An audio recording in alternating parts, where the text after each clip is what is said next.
Hey guys, just thought I might take you through a tour of my toolbox and my more esoteric knife collection.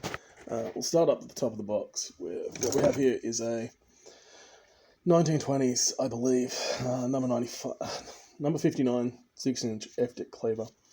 I actually like it because it's got the ballasted handle. That's actually for when you're driving this with a meat tenderizer. Helps prevent the handle from splitting, helps protect it, and is actually very cool. Also has the original grooved handle on it. Very cool. We also have sitting on the top, the pride of my collection, number 66, Grand Culinaire. This is a lamb breaker. This is a chef's knife. As you can see, it's thick as a cleaver. Once again, two-piece rivets. These are designed to break down deer, venison, fowl, things like that. This is possibly the coolest and the rarest knife I'm ever likely to own. This is another FDIC knife, this bad boy. However, if we get the angle right,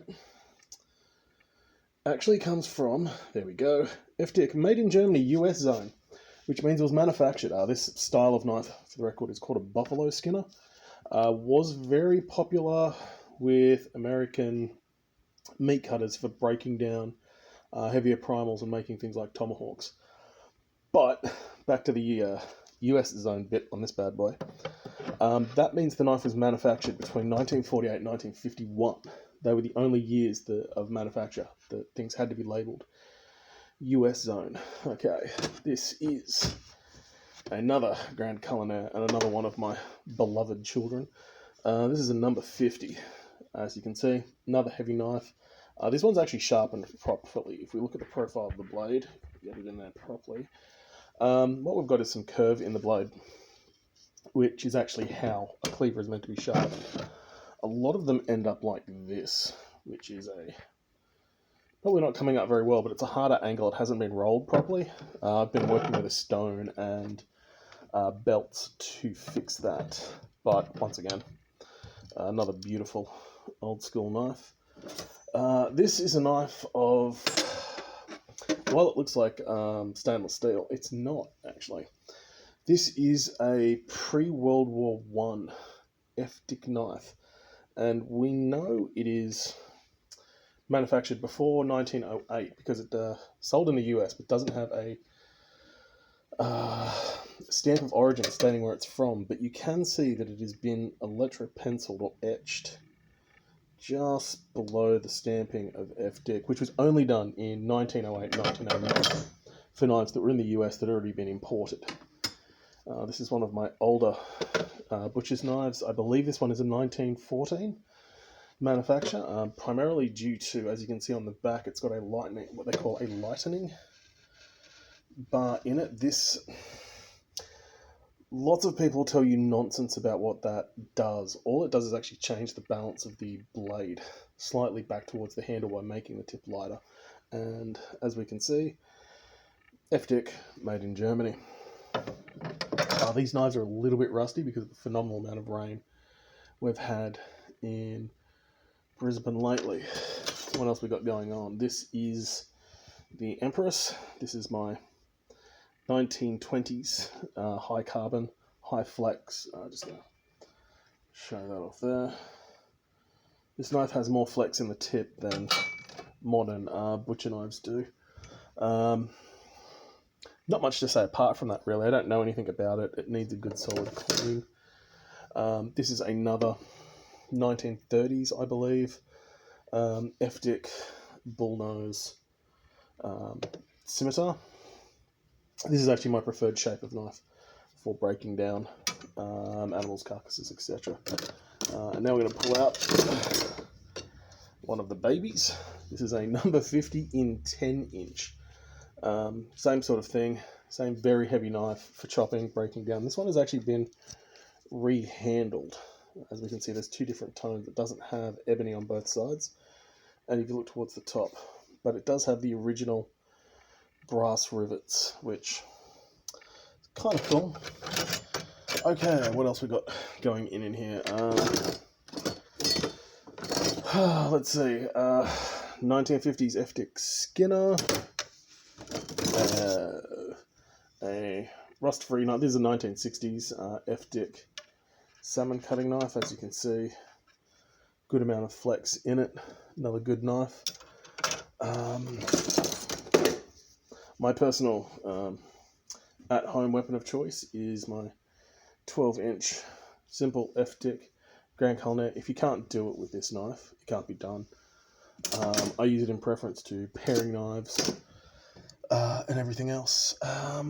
What else we got in here? I've got a collection of Swibo butchery knives. There's a full set in here. Swibo is kind of an interesting brand. It's a Swiss knife company that ceased to exist in the 1990s, mid-1990s, I want to say, 1994 or so. Bought out by Victorinox. Good quality knives. Very hard to get hold of. New old stock, of course. This is my ham boner. This is good for popping the bones out of ham, surprisingly. What else we got? Oh, a tripe knife.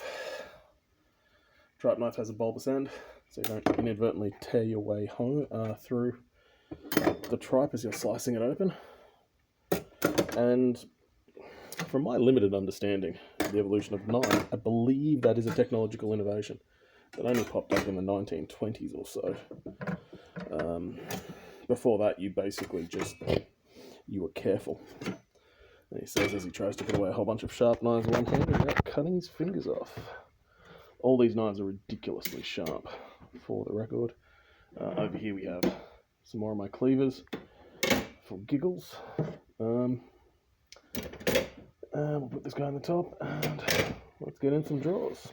Okay, bottom drawer. Oh, okay, cool. This is going to bring out the ancient, truly ancient. This is an 1887 FDIC where are we? Let's see if we can get that to focus. Rondell. This is the first or second year of manufacture that FDIC actually made knives. While they have been around since the 1700s, they were primarily a manufacturer of sharpening stones. In fact, they're still a sharpening solution provider. That's kind of what they do with their money. What have we got here? A Wüsthof. I don't have many Wüsthofs, in my opinion. They're too expensive for the knife you get. The other knives in there are just a couple of Messermeisters, Santaku, Sabier. What have we got in here? Oh, the drawer of spoons. Okay, so we have ourselves a brine injector. Hopefully everyone knows what one of those is. pH tester. This is very, very important when you're making any sort of preserves, any sort of sauce. You need to know what your pH is. These are just non-reactive stirrers. This is a Brix meter, which will tell you the sugar concentration of something up to 30. Let's just have a look. Yeah, this guy's only gradiated up to 30. I used to have one that went up to 65. Unfortunately, that was left in America a long time ago. Apart from that, we've got a collection of exciting spoons, some plating tweezers. These are Wüsthof plating tweezers, because if you cheap plating tweezers cost $20, Wüsthof ones cost $20.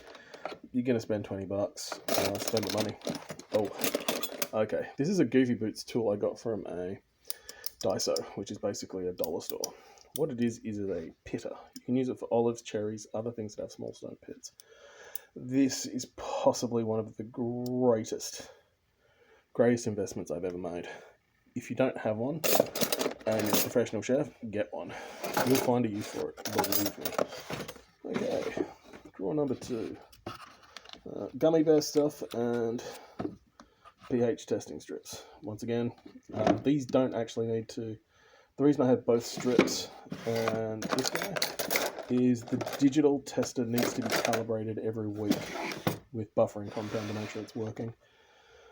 Okay, so in here we have a cake tester for testing how done our steaks are, a spare cutter for a board. These are, so a lot of people are going to recognize these straight away as a painting tool for doing various types of modern art. These are very good for chocolate work, sugar work, and marking lines on desserts. These are micro scales. There we go.